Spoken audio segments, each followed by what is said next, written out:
Hello and welcome to Bend the Knee, a Song of Ice and Fire podcast. I am Sir Matt, the Bud Knight. And I am Sir Ezra, the Watchful. Welcome to Follow-Up Friday.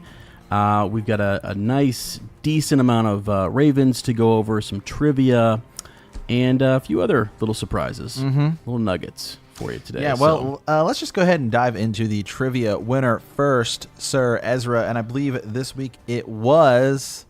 Sir Robert of Newcastle. Mm-hmm. Yeah, he was second. He came in second last week and claimed the throne from Lord Adam Parker once again. So things are heating up in the trivia. They are actually. If you remember, 2 weeks ago, Lady Lauren won. Newcomer. She came in out of nowhere. New patron came in, took the throne. Yeah. And Sir Adam Parker, or Lord Adam Parker, was like, "What's going on here?" And there's been some teasings back and forth. And just to throw it out here, Lady Lauren actually threw down the gauntlet and has flat out said, "I will drive to Ohio to have a trial by trivia against Lord Adam Parker." Wow. So just saying, she's drawn first blood, though. I'll say that. She has drawn first She blood. literally, I think, was, I think she was watching, perhaps, I don't know. I don't know how she did this. She literally, like when she came in that week and stole trivia from Lord Adam Parker, I didn't see it coming. It kind of upset the realm. It did upset the realm. I was just used to it being Lord Adam Parker, and she said, "I don't think so." Right, and that's really what started it. And now, so we could maybe do a trial by trivia. I told her, Lord Adam Parker, I believe, lives in New York, so I was like, if both you guys want to drive to Ohio, we'll gladly do it here, but we could certainly do it over, say, Discord or Skype if that's something you're interested in. We've also thought about doing, sort of like a midway through a Game of Thrones, doing some type of trivia, trial halfway through the book, or at the end of the book, either one. So, or maybe we'll just go host an event at a bar and have teams of 7 or something. I don't know. I don't know. But anyway, but Sir Robert, Sir Robert, let's get back to Sir Robert. He came in second last week and won this week. And the question was, what is the response to Vala Molkowitz? And the answer is Vala Dohalis. I'm going to pronounce it. That's how they kind of say it in the show. Sounds good. And that's what happens when Arya gives the coin to the Proposi man. She gets on the ship and goes. Yep. So then she can go over to the House of Black and White. Right. Not to be confused with the House of Undying, which we have done. Have done. Yes. So anyway, congratulations to Sir Robert. Right. And we will certainly have some more trivia coming. Okay, so I've been looking on just different places. Sir Matt and I sit at this table, and I don't know why this table doesn't look more like the table at Dragonstone. They should be a painted table. I don't know what's wrong with me. So I've been looking at getting a painted table and setting this up. I'll put pictures up once I get it going. But I think it's time for me to lay the pieces down. I think it's time for me to figure out where everyone is. Where is Lady Lauren, in Westeros? Where we know Lord Adam Parker. Yeah, he's up in the north. Yeah, right. So. That's why it's important to get those regions, because I'm going to map this out. Okay, and I mean, I'm just saying, when things happen, we're going to start to kind of move pieces. If you have a specific move that you want to make in the kingdom, let us know. Otherwise, we are making moves and we are playing the Game of Thrones with our patrons. So that is coming soon. Exactly, because some things may be happening between Sir Ezra and I. We've been talking about we're thinking about getting a for our patrons. As we send out little. Things we've been talking about. Well, we should get wax and seals, and then then the thing came up. It's like, well, we should be distinguishing between our seals, right? So I have agreed to take the black dragon, and Sir Ezra will stay with the red dragon. I believe is what's happening. It makes sense, Darren the Good. I just think it's the way to go. I'm gonna stick with I don't see why Daemon thinks he has a legitimate claim to the throne. He has the sword Blackfire, so I mean, it is the king's sword. There's that. So. It is the king's sword. But we're definitely making some moves like that, and what's kind of kicked some of that off was was the Black Council episode on Patreon. We released 3 parts to that, and just so you understand the reference of the Black Council, there was a Black Council and there was a Green Council, and it's just sort of like this civil war between the Targaryens, and so we're kind of taking sides. It's just kind of neat to see there were so many battles, so many moves made in the Dance of Dragons that when we get to that, it's going to be a lot of fun to cover. But I started thinking about this in terms of the trivia, and I was like, we've got people making moves in trivia. It's true. Yeah, got people making exciting. moves. I mean, I'm just going to go ahead and say it. As far as I'm concerned, Jon Snow may be a black dragon. So I mean, maybe we don't know in the books yet. So right. So all right. Well, let's go ahead and start diving into some other things. So we've had a couple people. Yep. We've Maddie V and Lady Kelsey mentioned us. Hit us up, and we're just talking about that the ice dragon is referenced in the Dunk and Egg series. Right. Yep. And so what they're talking about there is it's actually a constellation.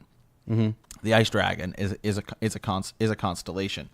There is also, talk of maybe some ice dragons that were like out in like the Shivering Sea and stuff like that. Like those may still exist and stuff like that. So there is actually some difference. I was doing some research on what some people consider actual ice dragons and what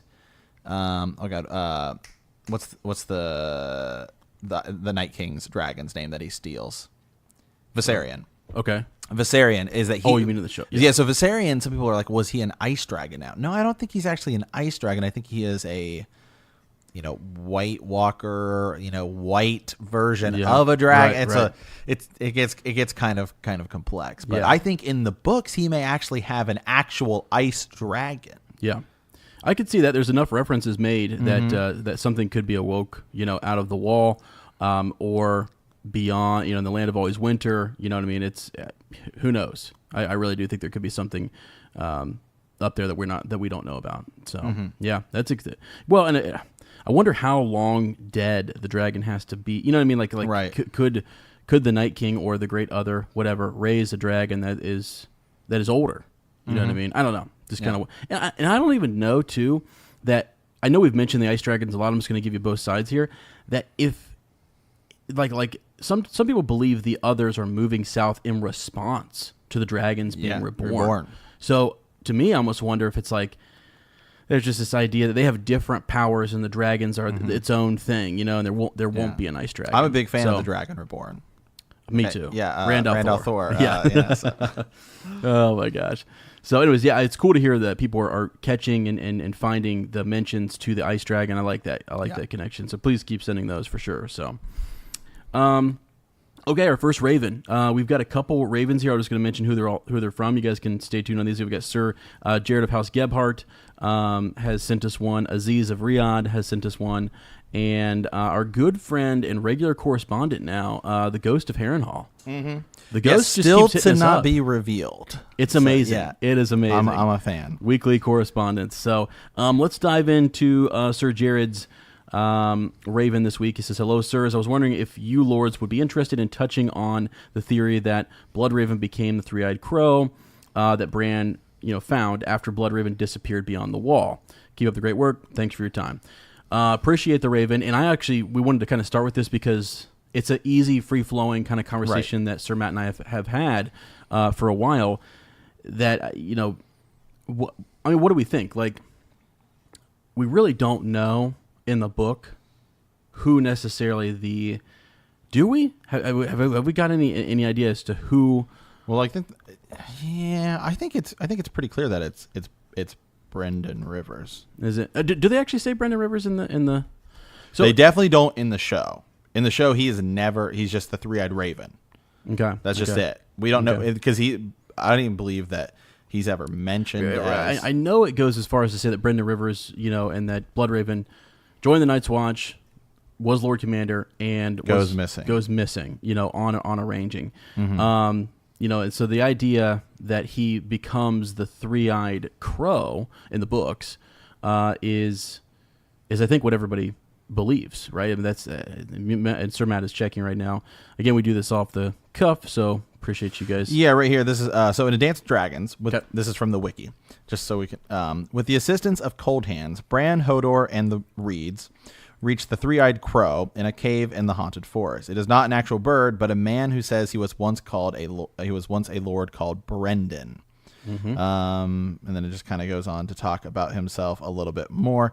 So he may not actually say that. Oh, I am like Brendan Rivers, but I believe everyone just right. It's pretty much confirmed. Yeah. Okay. I just wondered exactly like, and today I actually we've had the electronic versions of the books, and I'm getting tired of that, so I went and I got myself a couple. I have some that just sit on my shelf, but I wanted some that I could flip through during the show, so I just pounded, I guess, a couple books here so we can flip to the actual passages and sort of see what's going on. Because right here, Brendan has fine white long hair, enough to reach the floor. He is missing one eye while the other is red. Right. I mean, it's pretty straightforward, and I believe.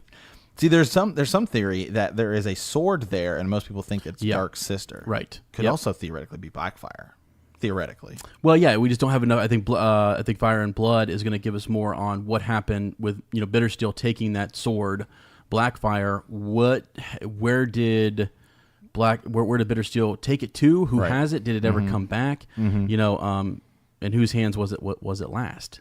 Type of thing. So I don't know.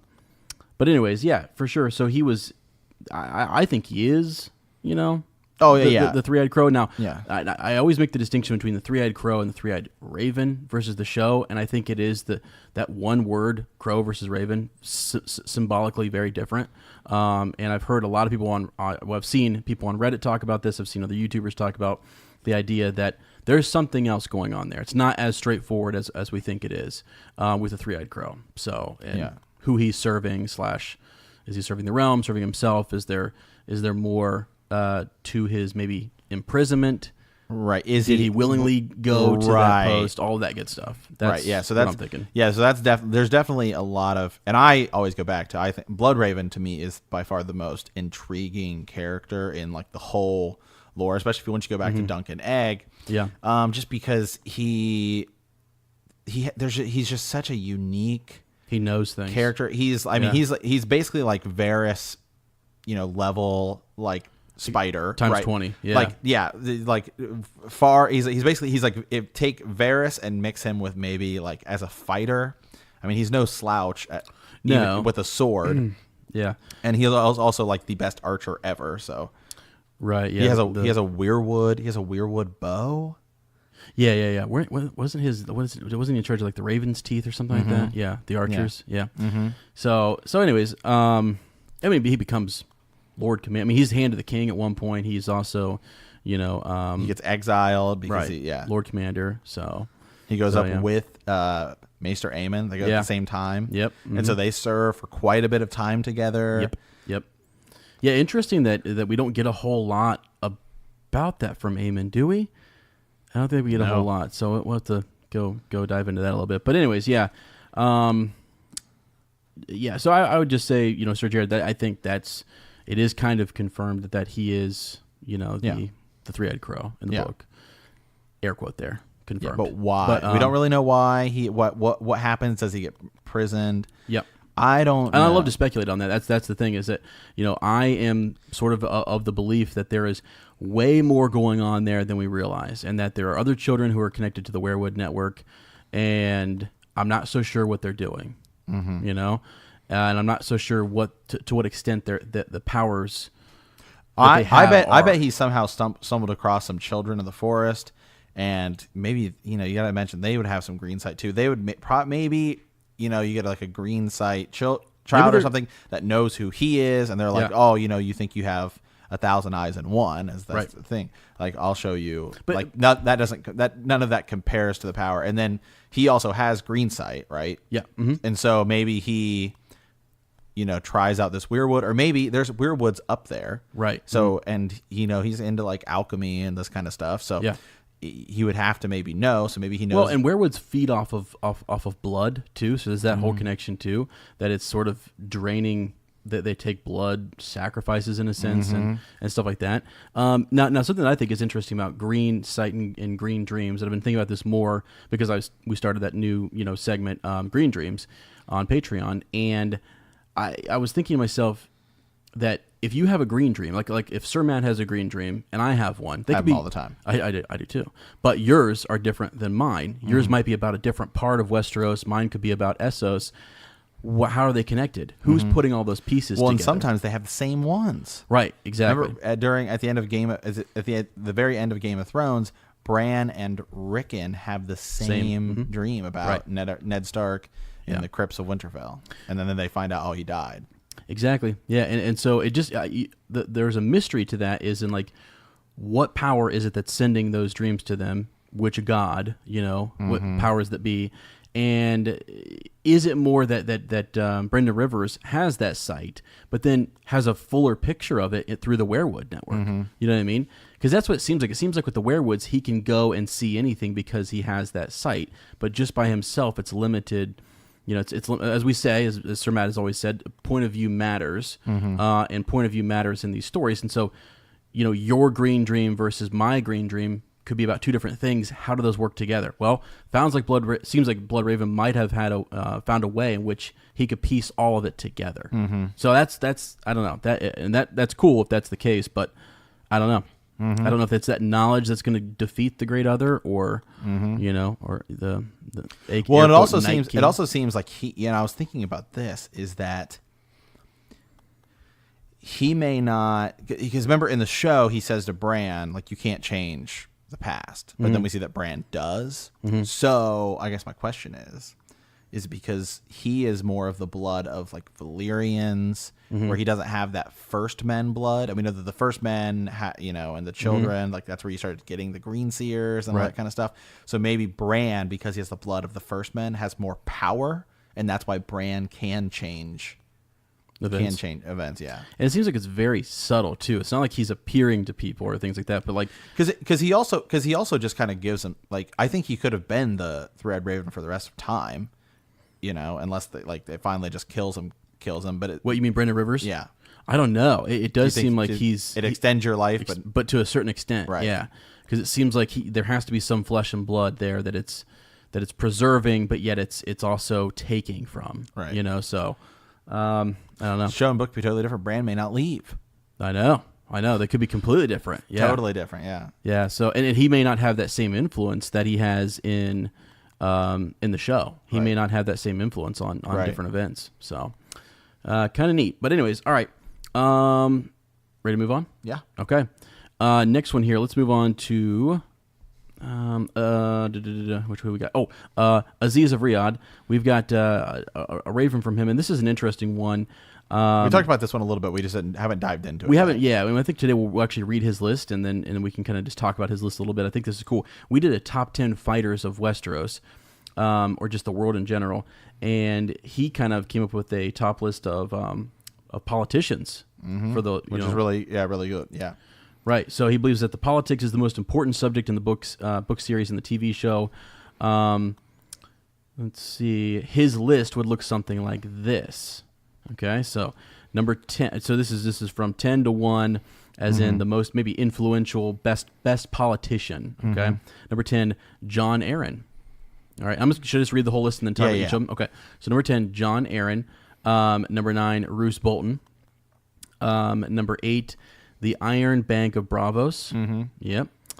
Number 7, Peter Baelish. Yeah, that's a good one, right? Number 6, Olenna Tyrell.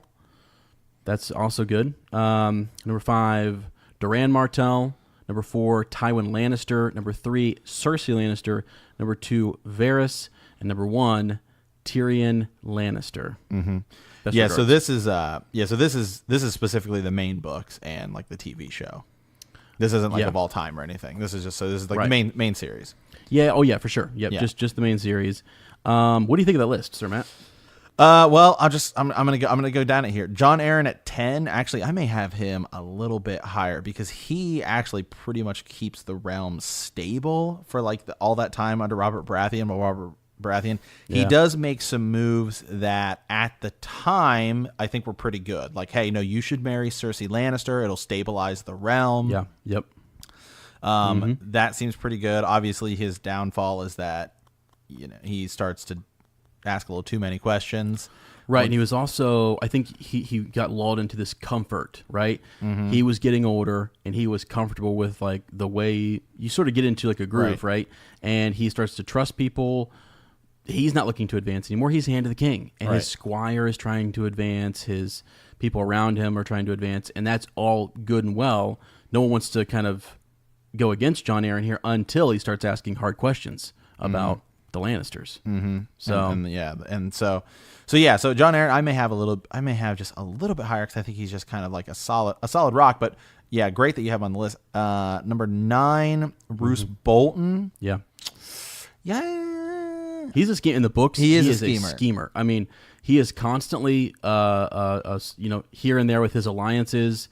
I mean, at one point he's supporting Robb Stark and the Starks, right? And then he's all over the place. Whatever can get him, to a higher seat and advance him. He's really one of those guys who's pushing to, like, advance himself in the Seven Kingdoms, big time.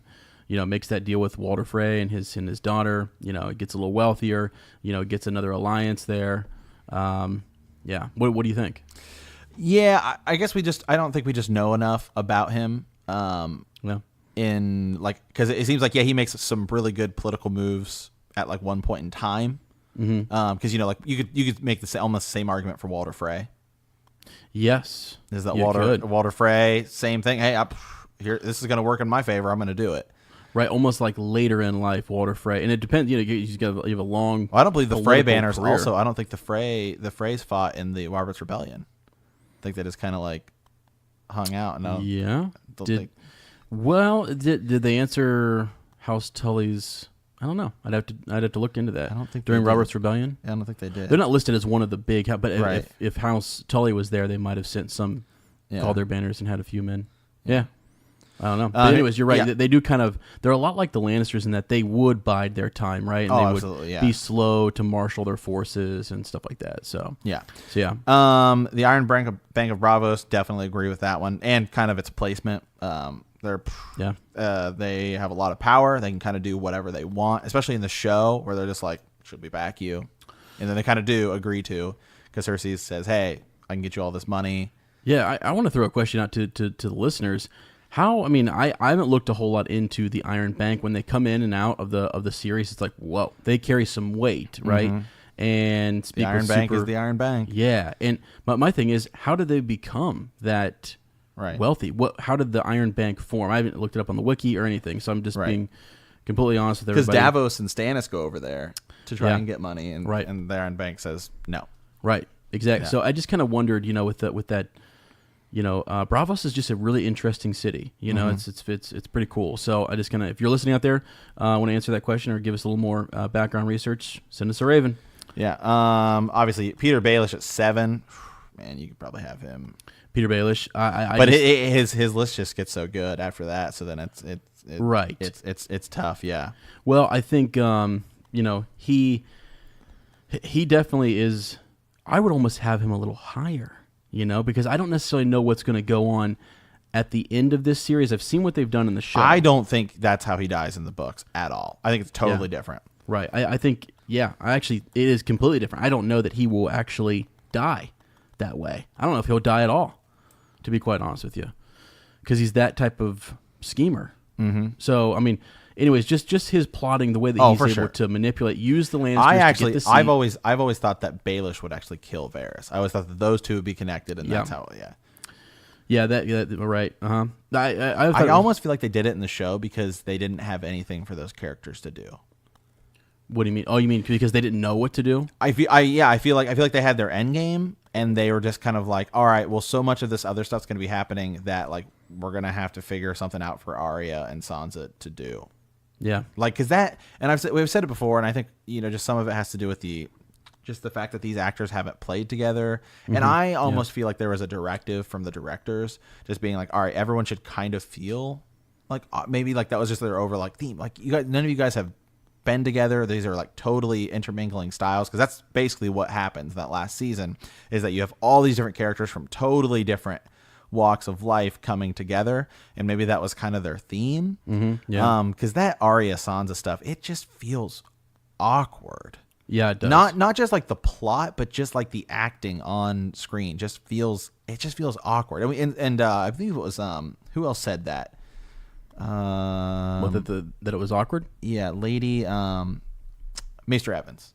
Oh yeah, she said the same thing. She's like, doesn't it? It just feels kind of awkward. Yeah, right. Yeah. Well, and that's why I think you're onto something there, and that I don't think that's how it's going to go in the book at all. Right. I don't know. Maybe it does. Maybe they did. Maybe they do have a little bit more.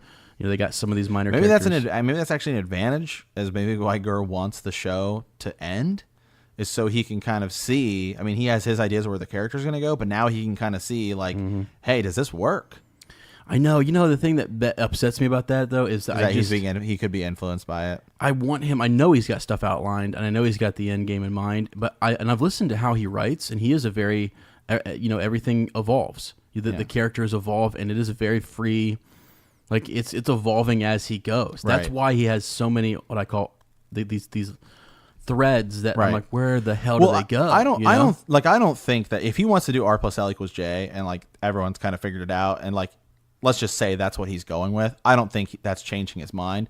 But some of this smaller stuff, I think he can look. I think he might look at and be like, you know what, that's not a good idea. So I don't know. It's kind of interesting actually. Like. It's a very, very weird thing. Anyway, continuing on here. Number 6, Olenna Tyrell. Yeah. Absolutely agree. Yeah, Queen of Thorns. Yeah, it was me. Right. And in the books, she is actually like, I think, betrothed to one of the Targaryens and often talks about how that didn't really work out. And she ends up, she's scheming now for her house, right? And she wants her granddaughters to rise, and her sons. She's trying to get, Sansa to marry her Marjorie Tyrell's older brother, at one point, who's kind of like he has a bad leg, I think, or something like that, and so she's definitely trying to set their house up, better off than they are now. The Tyrells rise to power, right, with House Gardner falling, during the conquest. They've been kind of schemers since the beginning, right? Wow, Sir Matt's blowing up. Sir Matt's phone's blowing up. Is that another Raven? No, it's not, unfortunately. Unfortunately. It's reminding me that there's something we're gonna do after we're done with this episode. Yeah. There's a kingdom we have to investigate. Right. There's a king we're looking into. Yeah, there's a king where we plan on looking into as he's trying to take another crown. Yeah. We'll see if he can. Yeah, we'll see if he can. Maybe not in this conquest, but I'm hoping it turns into a war of about 7 battles. Yeah, I think right. I think it's possible. I think it'll take 7. He's pretty lopsided. Yeah. He's pretty lopsided. Right. But he's beaten them, he's beaten his foes before. But it's basically just the king versus the Golden Company. That's really what's going on. Yeah. So. Oh man. Yeah. So we'll see. We are from Ohio, the Kingdom of Ohio. Yeah. After all. All right. So the Queen of Thorns, man. Good choice. I just think her house. She's doing.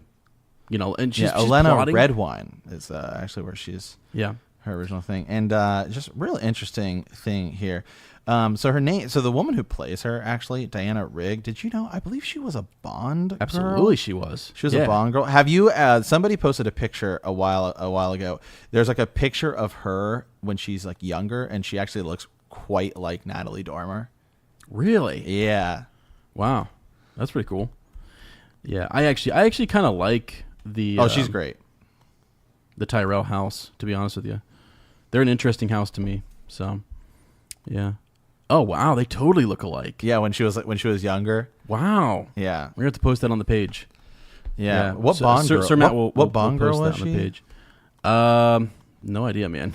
That's definitely a tangent. It is a tangent, but now Sir Matt will look it up. I will continue on Her Majesty's Secret Service. Oh well, that makes sense. That's unfortunate. Yeah, that is unfortunate. I'm sure all of our English listeners are like, "What? That's a great one." No, it's not. It's the worst. Sorry. Whoa. Oh gosh, I love James Bond. I do. Anyway, back to the list. Doran Martell. Doran Martell. This one, I have to say, unfortunately, I am not super familiar with. Yeah. Him. Well, so the marriage alliances, that's been his big thing, right? Is trying to get, basically to bring Dorne into the realm. Daenerys Targaryen, the former, was married, to one of the Dornish princes. I can't think of his name right now, but to sort of bring them into the fold, right? It was those marriage alliances that helped sort of seal this peace, and actually they fall under the Seven. They kept their title of prince or princess in Dorne, but Doran Martell is kind of scheming to get his son to go marry Daenerys Targaryen, and there was a pact made. There was something at one point to where House Martell and House Targaryen were going to make some sort of alliance, and now he uses his daughter to try and seek out this new Aegon, right? So this young Griff who's coming to Westeros to sort of secure an alliance there. You want Dorne's help, and I think, man. By the way, that is if anyone who's listening and you know a little bit about this alliance and what could be happening in Winds of Winter. I have not read it yet, and I just started skimming it the other day. And is it Ariana? Martell? Big deal, dude. Bigger deal than I thought it was going to be, honestly. I did not anticipate, because Dorne has been kind of quiet in all of this, and so to see them making moves here with an invading force, number one, makes a lot of sense, and number two, I just think it's a smart move. I mean, Dorne does not get along with the rest of the Seven Kingdoms, and they know how to deal with the conquest. They know how to deal with Aegon the Conqueror, so they're not like afraid of these other kingdoms. So they're raiders. No one comes into their kingdom and really owns them or takes them down. That's never really happened. They are, they're unbent, unbowed, and unbroke. That's right. Yeah, and in the show, they basically just cut them out, which is unfortunate. Yeah, I actually liked though that they got some of the Sand Snakes in there, and I mean, I thought those were good. Those are cool scenes. Yeah, where like Bronn is captured and right, and they send different. They don't bring in other, because I get that. It's I actually will say this. I think the whole Dorne part. I know we say this a lot. I think it of anything is going to be the most different in the books, because because a lot of people, you can like Emergency Awesome and some of these other people, they said that the Dornish episodes of Game of Thrones are the ones that feature Dorne heavily are the lowest rated game. So not after you get past the Viper stuff, like when they doing the Sand Snake stuff, they're the lowest rated segments in Game of Thrones in the show, and so that's why the showrunners were quickly like, let's just avoid doing more stuff on Dorne. And that is the biggest thing, is why the shows and the books are different. I think mostly because they have to adhere to ratings. Right. So I think that the Dornish stuff is going to be much more drawn out, and it's really it's interesting and cool. And I think it will be the most different. Gotcha. Yeah, I think it will be too. And I think that's clear just from Winds of Winter, which is what surprised me. So yeah. All right, let's move on to Tywin Lannister. Absolutely. He definitely should be in the top 5. Oh, yeah. You're right. It's tough. Once you get to the top 4, like his top 4, I think you could put in any order. So yeah, Tywin. I could almost see the argument that Tywin's number 1. Yeah, he does. But as I'm completely fine with him at 4. I mean, Tywin's a boss. The funny thing is that his downfall is Tyrion's downfall as well. Is that he gives Tyrion all these chances. Hey, like he legit gives Tyrion a chance to be Hand of the King and prove himself. He says, just don't do this one thing, and Tyrion does it. Right. And then that's kind of what causes Tyrion to say, well, like, I'm not dealing with this, and then that's why he kills Shay and kills his dad. Yeah. Yeah. I mean, that it's his Tyrion. It does end up being sort of like his. It is his downfall, right? But it's also like, I don't know. That's the one, child, right? That he can't rule. He can't. I don't know. I mean, he is giving him chances and stuff like that, but yet, I don't know. It just he's done him wrong. Well, that's where he's his big there's a big theory we were reading about the other night that says that does Tywin know about that Olenna Tyrell was going to murder Joffrey and let it happen. Yeah. And that would show me that would be one of the reasons why he's in the top 5. Absolutely. Because I almost think he might have been planning on doing it himself, because he says to Cersei, like, you need to control in the show. He's uncontrollable. Mm-hmm. He has caused a war. Mm-hmm. I mean, taking Ned Stark's head caused this whole thing. Oh, he was like, that was stupid. In the show, he tells Jaime that was stupid of you to challenge Ned Stark. Yep. One, because I think Ned Stark would have beat him. Whoa. And two, Adam Parker just went off. Like, absolutely. And so did a bunch of our other northern listeners. That's right. Said amen. And two, because it was totally dumb. It was so stupid. It was. Because it sets off this war. Yep, it does. And that's where, he has that older, wizened, sort of like sees the bigger picture, not as impulsive and things like that. And I think Tyrion can do that as well, but is still, it's youth. I think sometimes there's themes of like youth in here and being rash and impulsive and stuff like that. So, he passes on so many good lessons. You were showing me clips the other day, like we were looking at the top 10 Tywin moments on YouTube. Oh my gosh. See, those aren't in the books, are they? Some of them are, but not the same way. They portray it really well in the show. Really well. Is the Arya? People are like, "Wow, you're supposed to be the expert here, Sir Matt." But as I've said, I've seen the show, and I'm like now plowing through the books. Yeah. Because I read the first book and then hadn't really touched them, but I just read the wiki and stuff. Does the Arya Tywin stuff happen in the books? I don't think it does. What do you mean? Where Arya is like his hand cupbearer? Cupbearer. I think it does, doesn't it? Or is it someone else? I don't know, because right now I'm in the second book and it hasn't happened. Man, this is why I hate TV showisms and movieisms, right? Because they do saturate your mind. They saturate my mind, yeah. Because now you got me questioning it. I thought for sure that he comes in there. I mean, he does come to Harrenhal, right? And he's he does. But in the books, so in the show, what happens is Tywin Lannister shows up, and like that's when they're like torturing, right? They're about to kill Gendry. Yeah. In the books, right? It's not he doesn't come in the same way, right? But in the show, it's really cool because he comes in and he's like, they're about to kill Gendry, and he's like, "Do you have a trade?" And he's like, "I'm a smith." And he looks at I forget the guy's name, but it's the guy Arya kills later who has Needle, and he's like, "You are gonna kill." He's like, "Do we not have enough people to work around here?" And like that's just another cool scene that you get from him in the show. Right. Let's see. I got it right here. It is Roose Bolton is in there as well. So let's see. Roose Bolton. Well. Now she does. She works for. I believe. Oh God, what is his name? She's working right now where I'm at. She's working for this guy, and I can't remember his name. But it's something weird. The Tickler's torturing people. She is with Margot Hope? Weasel or Wheeze is his name. Okay. Yeah. Oh, and then she does. Arya realizes she should have said a more important name, such as Lord Tywin Lannister. Yeah. Maybe it is Roose Bolton. There at that part. Yeah. Yeah. It is. Yeah. So is it Roose Bolton? Yeah. So totally different. Yeah. Yeah. So. So Roose Bolton. So does Tywin come to Harrenhal? Is my question in the books. You've got me asking questions now. I know. Now it's the show. This is why the show saturates everything. That's why you guys stick to the books here. Okay. All right. Well, we'll do some more research and we'll get back to that. Who's next? Next is Cersei Lannister. Cersei Lannister. Yeah.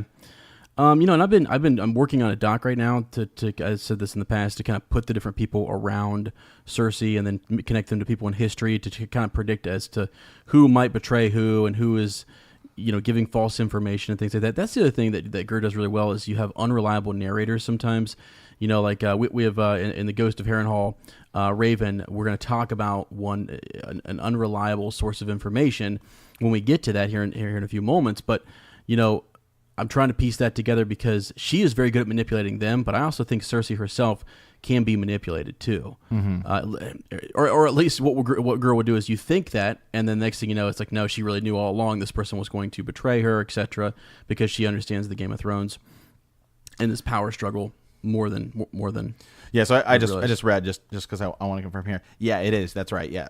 And now I'm remembering is that she's Roose Bolton's cupbearer, not Tywin Lannister's. Yep. But those scenes in the show are really the Tywin because there's the same interactions. I mean, Yeah. I think Roose is still asking her some of the, or he's still appreciate like he comes in with that same mentality. Yep. As to what are we doing here? You know what I mean? With all like we're. He basically cleans it up, I think, you know. So because wasn't Clegane, wasn't he there? The mountain, yeah. in charge of some of this, and he's just ruthless, and he's just because the mountain they get captured, and then the mountain is like marching them along, and like so you get some of that, you get a lot more of that where they're like marching along, and the mountain's just like stopping at little. You know, they're stopping at little like villages, I guess, on their way up, and he's like asking them questions like, "Where's Beric Dondarrion?" And people have no idea, and then he just like rapes and kills people, you know, and pillages on their way up. But so when they get captured, so you have like an Arya chapter, then it comes back and does another one, and it says like, well, Gendry was a smith, so like she didn't really see him, and like they didn't kill him or torture him or anything because they knew he was needed. So that's how like that happens. Gotcha. Yeah. Okay, good. Glad we cleared that up. Yep. Number 2. What did you think on Cersei though? Absolutely. Number 3, Cersei. You could almost argue is number 1. It could still come down to she's sitting on the Iron Throne at the end. I would not be surprised if it wasn't. I would be really surprised if it wasn't. Excuse me. Do you think we're going to get something similar to what we got in the show with the where she blows up the sept and everything? Yeah. Do you think we're going to get something like that? I do. Okay. I absolutely. I actually do kind of think that she could turn into the air quote here Mad Queen. You know, and I think that would make a lot of sense. You know, to kind of parallel the Mad Queen. Well, and it just makes sense. So originally when I was watching this for the very first time, and I was going through the first book, this was my initial thoughts into Game of Thrones. Yeah, I believe I got into it when I think season 3 was out. So I thought, before I realized how complex and good of a story this is, I was like, oh, okay, it's gonna be pretty. Once you see Ned Stark die, I was like, okay, it's probably gonna come down to like Joffrey and Bran. Like they're gonna grow up, and then they're gonna fight each other. And so I was like, oh, okay. Then Joffrey dies. I was like, oh, okay. So now I have no idea where this is going. And anyway, though, if you think about it, though, is like I really like that Gur does this. So you have the White Walkers, which are kind of that off-screen, villain that's it's ultimately going to come down to. But you still really do need that one just constant villain, and it's Cersei. And she's written so well in that really once you get to about, book 4, book 5, when Cersei is dealing with the High Septums and the Faith, and you see this, it's really well done in the show, is like you actually start to root for her. You're actually rooting for Cersei. Right, true. And so you start rooting for the villain. This is why Gur writes, as he calls them, like gray characters. It's so good. It is. And so for them to have her go even more off the deep end and then turn back into like ultra villain is just great. Yeah, agreed. Okay, yeah, good. Let's get what do we got? Number 2? Varys. Oh, Varys. Yeah. Well, I mean, I think his scheming goes far beyond stuff in Westeros. That's the thing that's cool to me, is that he is this bridge, I think, between Essos and Westeros, and that is neat. He and Illyrio are kind of working together, right? Could have some secret union. Could be, one of them. I think there's theories, and people who have listened and read the series will know this, but that Illyrio possibly married a Blackfire at one point.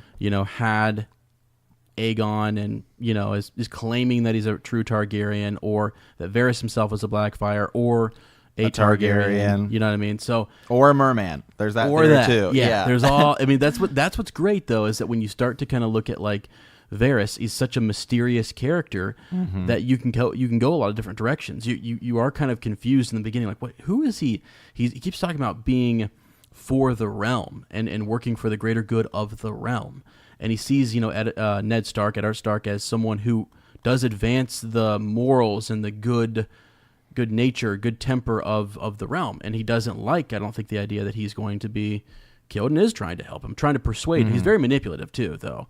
But at the same time, he has his weakness, I believe, is he has this soft spot for bastards, which there's your connection to House Blackfire, right, and children, and then just the kids getting sold into slavery. He likes Tyrion, right? Yeah, exactly. So it's those two kind of have that connection, and that's why they're 1 and 2. Yeah, and Varys is still that character where I'm just like, man, I don't know where he goes, and we've talked about this before, because once you get kind of the end game, and this is why, again, show and books so different. in the show, I'm kind of like, I don't really know what else is left for Varys, because there's really two enemies left. You have the Night King and then Cersei, and so what political backstabbing is he gonna do? Right. You know what I mean? Like it seems like it kind of over now. We are gonna get, I think, a Melisandre Varys kind of confrontation or showdown. But in the books, there's so many options, because you have the Golden Company, you know, coming over, and is he supporting young Griff as Aegon? Is he supporting, these like Blackfires? And so there's a lot. He's a lot more dynamic character in the books, and you really get in the books just how powerful he is, and that's why he absolutely should be number 2. Yeah, for sure. And let me make one more plug here too about the whole, he and Illyrio conspiring together, right? There's this idea that House Targaryen and House Blackfire, if there are, and this is all air quote here, right? If there are still descendants of House Blackfire, which it's rumored that there are, but that's not necessarily confirmed, that they could be the union. Like, it could be bringing those two houses back together. It would be the opposite of a Dance of Dragons, right? Where they're kind of bringing the Targaryen house back to life type of thing. And that would be kind of cool, I don't think it would result in a new house. I think it's just legitimizing them and, whatnot. Or just having the alliance, I guess, is cool. Okay, on to our Number good 1. friend Well, we Tyrion. talked about Tyrion, I guess, a little bit. We did? Well, we could talk about him. Number 1, I was going to say. Tyrion. Number 1, Tyrion. I agree with that. Lord Adam Parker sent me a good thing a while back when we did that Jon chapter where he has his first conversation with Tyrion. It talks about Tyrion standing there and his shadow is cast as big as a king. Yeah. Could you imagine? I think, I don't know. Sometimes when I think about it a little bit more, this bittersweet ending, maybe Tyrion does sit the Iron Throne. Because if you think about it, so Jon is definitely somebody who's worthy, because he doesn't want it. It would be something Jon never wants. Yeah. But I could see like Jon and Daenerys dying, and then it goes to Tyrion, which would be theoretically putting an entirely new house in, because they're definitely not doing the Tyrion is a Targaryen theory in the book or in the show. Could still happen in the books, but I don't think so. Although I like it. Yeah. But in the show, I could just see you kill Jon, you kill Dany, and then Tyrion takes it, and then maybe Davos is his hand of the king. That'd just be like it could be, like they've had great councils in the past, right? To figure out who should be the next king. And I think if that doesn't happen and there's discord, you could have back to 7 kingdoms. Yeah. You could go back, the Iron Throne could be, that would be very, I don't think they're going to do that, but that's a possibility. Also, you have House Blackfire, who is created. Daemon just creates a house called Blackfire because he has the sword Blackfire. And he could have just kept calling himself Targaryen. Right, he could have. Yeah, because he was legitimized, right? Right. But he I just think, Tyrion, right? If he finds out something about his own, parentage or whatever that's different than what he thought, or what the realm knows, he can make his own house. He could just, I don't know. You know what I'm saying? There's things that there are. Gur has laid the foundation for those things to be something that could happen in the series. And this is like not the biggest point in the world, but I'm pretty sure that Peter Dinklage has top billing. I'm pretty sure when you watch the intro and everyone talks, is the intro holding any secrets? Well, I think it does when you look at who has top billing. In terms of their character, he's the king. He is. I think he is the biggest, the biggest character. And really, I mean, I don't know when you start talking about who's the biggest star, because Kit Harington doesn't really do a lot of stuff outside of Game of Thrones. And I guess like Emilia Clarke, you could argue. Yeah, she's pretty big. Lyanna Hattie. Yeah, but Peter Dinklage, I don't know, man. He's in a lot of stuff. Right. Well, they all kind of got this, though, when this started back in, 2011? Well, Peter Dinklage had been in other... Yeah, I'm not saying he hasn't, but I just mean like Kit Harington and those guys, this was sort of their in, I think. But anyways, yeah. So this is a great list, Aziz. This is awesome. Yeah. I think, Sir Matt and I will have to come up with our own, which is pretty close. Might actually be pretty close. A lot of these players. Yeah, and if you were and real quick, if you were talking about people outside of this, so you were talking people outside of just the history, Aegon the Conqueror, would really. Sure. Other than that, most of this list would be the same. But I'd probably include Aegon and like Bloodraven. Sure, I get you mean if you included the histories and things like that. Yeah, I don't know if I'd really, and I guess you'd have to include Jaehaerys, who we'll be talking about this upcoming week. Jaehaerys the First. Jaehaerys, yeah, Nymeria, right? I mean, different people, different rulers who were, didn't. What use about war when he doesn't have it here? Two you could really make an argument for though. Jon Snow and Daenerys as politicians. Yeah. I mean, Jon Snow does become Lord Commander, and then he brings the wildlings in. Does become King of the North. Yeah, and then Daenerys. I mean, she pretty much takes over Essos. Yeah. Although her reign does not seem to be very good. Yeah, I think when you look at the politicians, I think you almost have to, because what he's done here is basically he's looking at not really, with the exception of maybe Tywin, like non-fighters, right, and also rule, like not necessarily like the rule, like not right.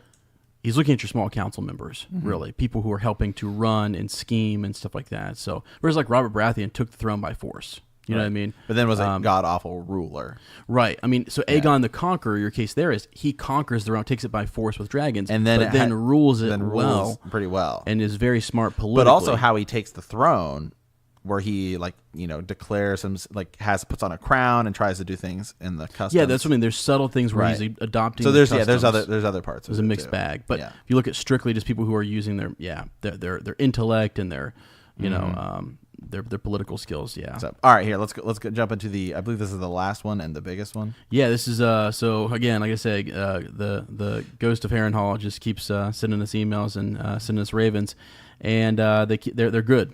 I enjoyed this one. I did remember this, so I remembered this, from a Storm of Swords, and I never paid much attention to what Hoster Tully was saying. I didn't even think it was that big. Again, that's sort of the theme when you do a reread. It's like, okay, cool. Like, especially if you here's the thing. The reason we do this reread, right, is because I've read the series twice. Okay, and there are things that I could not, because I could. We just forgot about the. We just forgot about that, and I totally, again, the saturation of the. I was back through on my third time through when Sir Matt said, "Let's do a reread and let's work through this." And so I was like, "Okay, sure." Well, think about this: is like as I'm going back and I'm watching old clips of the show. Really, I think it's easiest to if you're gonna forget a part of it, or it's gonna be like second and third. A Clash of Kings and a Storm of Swords, because in the way the show portrays it it's like almost 3 seasons. Those books, I think, like the second book almost ends up being like 2 seasons. Like it's long, and going back and rewatching it, you're just like, wow, I forgot about a lot of this stuff. And listening to the book, I'm like, I forgot about a lot of this stuff, because once you get to a Dance with Dragons and stuff is so far removed, and it feels so much different, because it's like you have a Game of Thrones in season 1, like, okay, that's like really easy to remember, and then like the second, I guess the kind of second part of it so far removed, and then the third stuff where we're at now is so different. Yeah. We're so much further down the line. Yeah, it's something. We're talking about White Walkers coming and all this stuff, like King in the North. I remember, when that season came out, where we had gone beyond, when they brought Jon back. And I remember saying to you, I'm like, dude, I was like, because you asked me at one point, like, is this in the books? I'm like, no. They have literally surpassed the books, and I have no idea where this is going. That's why show speculation was so fun, because you could speculate the hell out of it, because there was nothing in the books to really go off of. Right. Before, when you were doing it in seasons 1 and 2, people were like, oh no, because in the books it says, this or that, or this is going to happen. But they even disregarded some of that, and just kind of changed course with, you can't have that many cast members, and that's why I will say. So I have been doing some research, just research, sure, because we try to make this show as good as possible. A lot of other shows, a lot of other podcasts, from what I've seen, is they specifically just focus on the books, or they just focus on the show. Sure. And I believe there's more that focus on just the show than the books. Right. But we here at Bend the Knee focus on everything. We do, but we are very heavy in the books, in the main series and the histories. Yeah. Because I cannot tell you when I was on my third, going back through that third reread I was doing with our buddy Sir Thomas, and he said, let's start that back up again. And so we were listening to it, and I had just got, A World of Ice and Fire, and I was like, when I got to the Targaryen stuff, I was like, oh my God. There's just it all makes more sense now. I start to really understand it. So, and Fire and Blood is only going to add to that. And there are parallels. There are so many different connections that can be made from the main series to this. So, anyways, okay. So let's dive into this bit here with. Could you imagine if the ghost of Harrenhal was actually Gur? Right? Oh my gosh! It could be. It actually probably is. No. So here we go. Do you remember when Hoster Tully was fading and he kept whispering this woman's name? And Catelyn tried to find out the meaning of it. We know Jon Arryn married Lysa because she proved fertile. Most likely, Littlefinger. Did that child survive? Her name, or something like it, is mentioned once at an inn that Arya and the Hound visit. When Arya is with the Brotherhood without banners, they visit a sage, right, atop a hill, and she's very old and has dreams and visions. I think her name is similar to this mystery child. So, wow. And again, I mentioned that's something I hadn't really thought a whole lot about here in, when I was reading it. But there are a lot of theories on this name. So let me pull up some of this. So Tansy, right? The name. Hope I'm saying that right. I'm going to read a little bit from A Storm of Swords. This is Catelyn. I think it's the second chapter, and basically she's going to visit her father, and Catelyn could not say if Lord Hoster knew that she was there or if her presence brought him any comfort, but it gave her solace to be with him. And then I think this is internal thoughts here. What would you say if you knew my crime, Father? She wondered. What would you have done? Would you have done as I did if it were Lysa and me in the hands of our enemies? And so she's thinking about freeing Jaime Lannister, right? And letting him go to save possibly her children. What would he think of that? What would Hoster Tully have thought? And we can speculate on that ourselves. Or would you two have condemned me and called it a mother's madness? There was a smell of death about the room, a heavy smell, sweet and foul, clinging. It reminded her of the sons that she had lost, her sweet Bran and little Rickon. Slain at the hands of Theon Greyjoy, who had been Ned's ward, she still grieved for Ned. She would always grieve for Ned, but to have her babies taken as well, so it's a monstrous, cruel thing to lose a child, she whispered softly, more to herself than to her father. And here we go. Lord Hoster's eyes opened. So she had just mentioned it's a monstrously cruel thing to lose a child. What are you thinking? My mind's just running wild with a lot of different. Okay, good. A lot of different things right now. I see Sir Matt over there freaking out. I'm just thinking about. So, Lord Hoster's eyes opened. Tansy, he husked in a voice thick with pain. He does not know me. Catelyn had grown accustomed to him, taking her for, or you thinking that she was her mother or her sister Lysa, but Tansy was a name strange to her. It's Catelyn, she said. It's Cat, Father. And here we go. He says, forgive me. The blood. Oh, please. Tansy. Could there have been, and then this is just her thoughts here. Could there have been another woman in her father's life, some village maiden he had wronged when he was young, perhaps? Could he have found comfort in some serving, wench's arms after mother died? It was a queer thought, unsettling. Suddenly she felt as though she had not known her father at all. Who is Tansy, my lord? Do you want me to send for her, Father? Where would I find the woman? Does she still live? Lord Hoster groaned. Dead. His hand groped for hers. You'll have others, sweet babes, and true born. Others, Catelyn thought. He had forgotten that Ned is gone. Is he still talking of Tansy, or is it me now, Lysa or Mother? I think we'll leave it there. It kind of goes on a little bit more, and she ends up talking to the maester there at River Run. He's been hearing Hoster Tully grumbling and rambling about this for days, maybe weeks.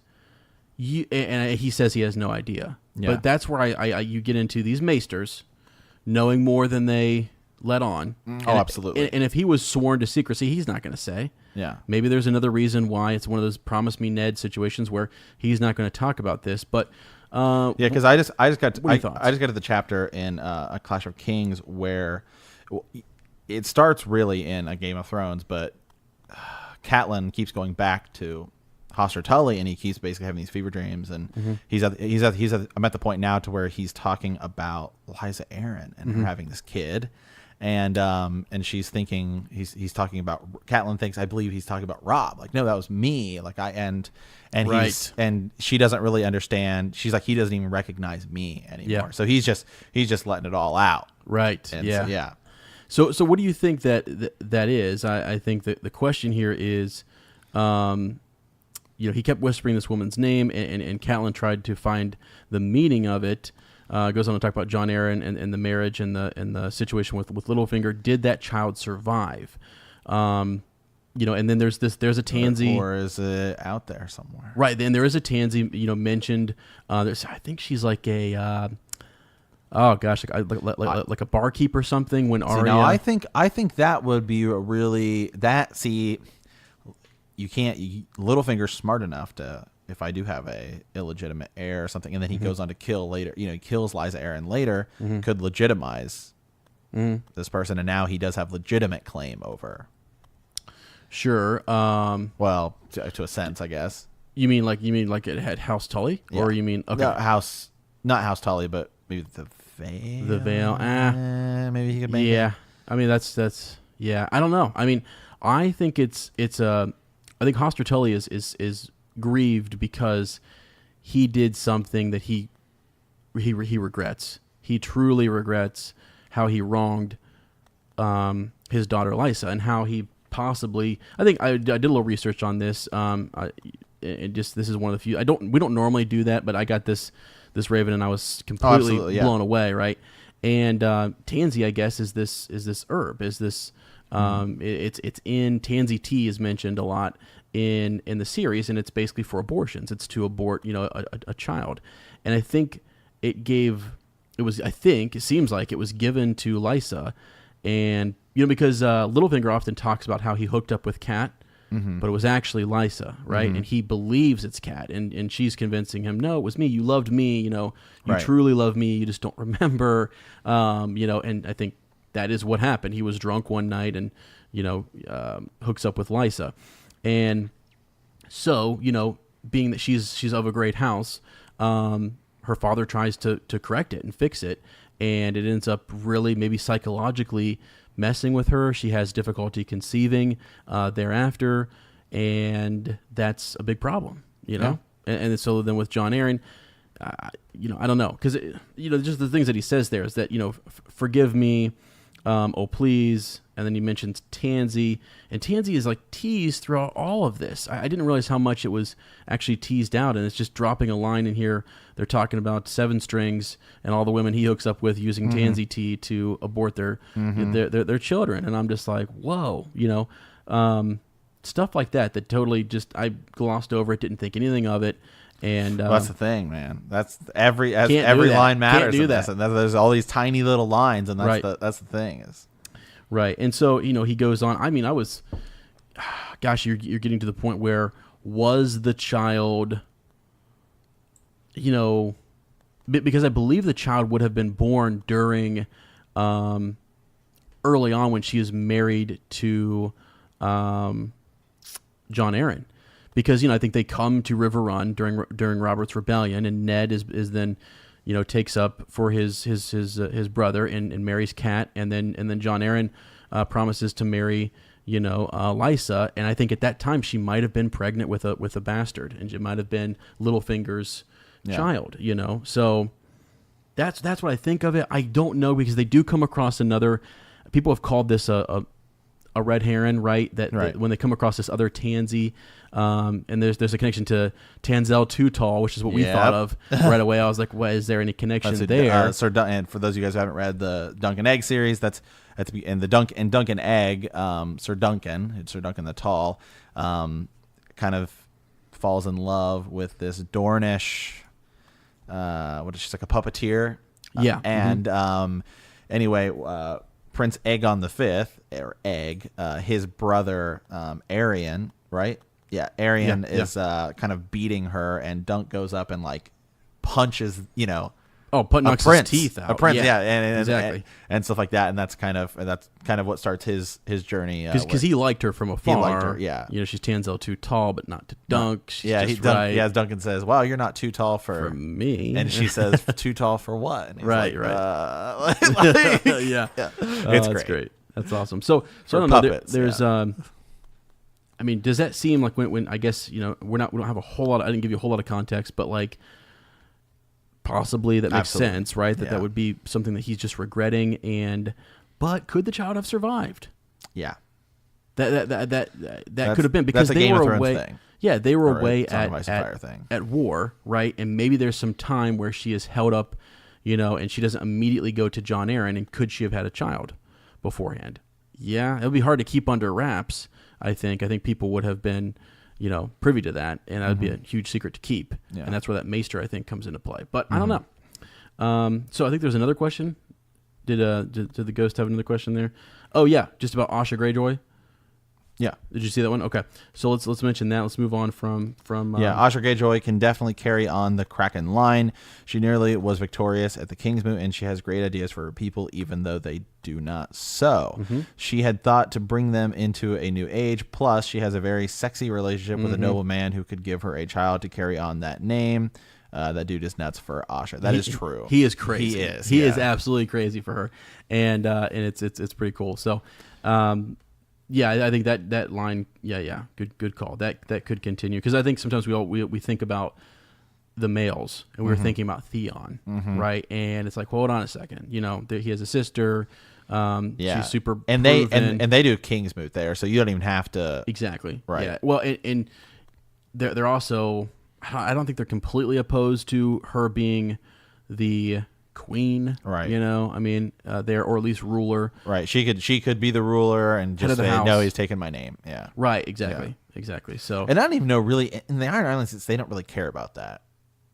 Yeah, that's what I was getting to. Is I don't know that they don't really follow right. They've thrown out the seven. The seven are still there. They're actually brought back by one of the Greyjoys. They're allowed to be there, but they're really not worshipped at all. It's sort of it's a facade. Yeah. And But I think they would be more. They're kind of like Dorne in that they wouldn't be opposed to a female ruler. You know what I mean? And you know what? Honestly, the Targaryens aren't either. They're not completely opposed to it. It seems like it was the other influence of the other houses or the other kingdoms at the time who really were kind of dictating that no, the line of succession should go to the male over the female. And that was the Great Council of 101. That was what was decreed, and they passed over, one of Jaehaerys' granddaughters so that, Viserys could become king. So, anyways, good thoughts there from the Ghost. We really appreciate that correspondence. I'm gonna do a little more digging on the Tansy situation and look into that tavern.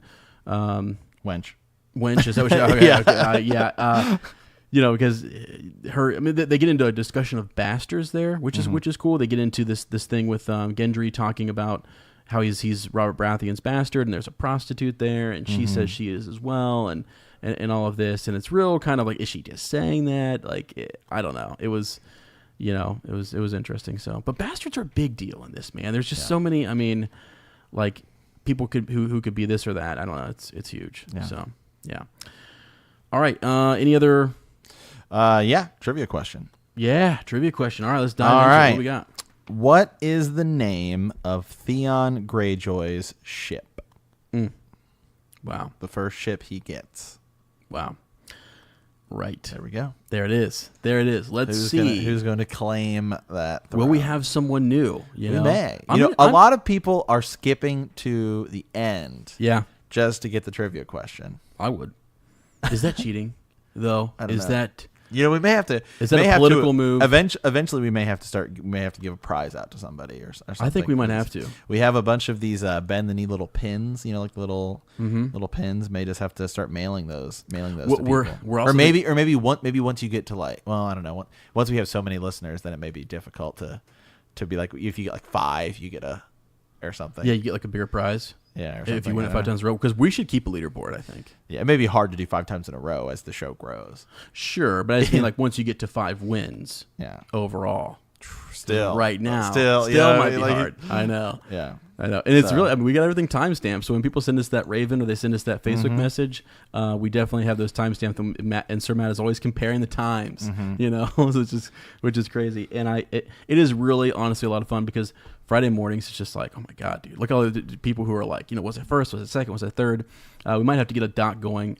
Maybe I'll work on that where we can kind of create a leaderboard and also runner up and third place and stuff. Yeah, because we have some cool swag we've been working on, thinking of, coming up with. We actually have something we were introduced to by somebody else from another not really a podcast, but something else. The little QR coins. Oh yeah. We're thinking about doing those. Are super. Those are super cool. They're pretty expensive, but they're super cool. Right. We've also been getting. We're going to work on getting some parchment and some. You know, some ink quills and stuff like that, and see what we can do there with our, because we got our seals, right? We got our wax seals, so like we need some. We'll be sending out some of our own ravens and letters and rewards soon. So we're working on this trivia bit, and we're gonna kind of make it more rewarding, you know. So. All right, I think that's it for this week. Again, don't forget to send those ravens to btkcast@gmail.com. And a guaranteed way to sort of get your Raven read on the show is to go to patreon.com/bend the knee. Any patron who sends us a message on there, or if I just notice that you have sent us a Raven to the Gmail, and I notice you're a patron, like we make sure we include that as much as possible. And honestly, the more Ravens, the better. If we have fewer, we spend a little more time on it. If we have more, you know, then we definitely kind of knock those out. So. All right, I think that's it for this week, guys. All right, well, thank you guys so much for playing the Game of Thrones. We'll be back Monday, and in the words of House Illyrian, no foe shall perish.